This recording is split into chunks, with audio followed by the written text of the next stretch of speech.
Hi guys! Welcome back to Cookingee! For today's recipe, magluluto tayo ng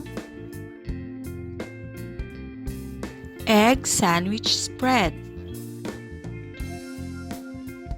For our ingredients, here is the list. You can also check our description box. Umpisahan na natin ang pagluluto.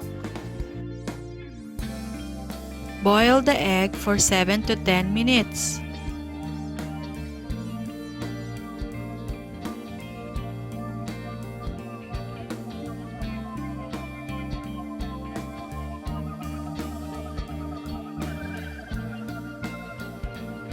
When the egg is cooked, put it in a water with ice for easy cooling and peeling.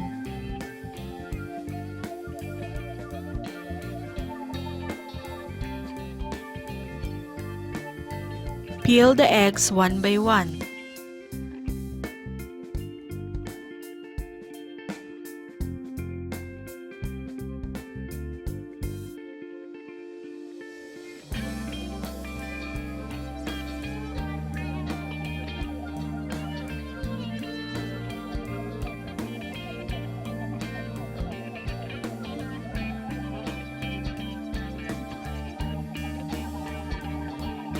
Chop the eggs and set it aside.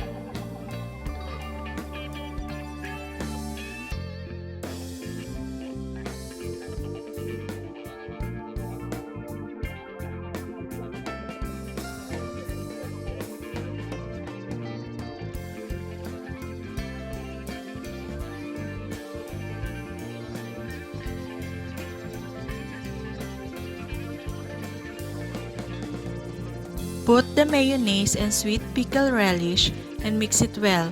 You can add more if you think it's too dry.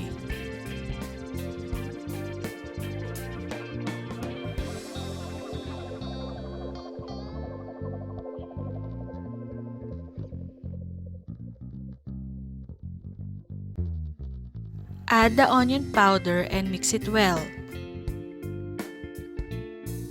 Now adjust the taste with salt and pepper.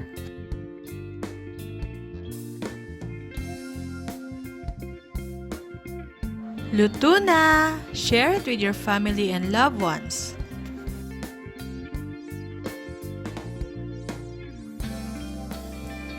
Hope you like our recipe!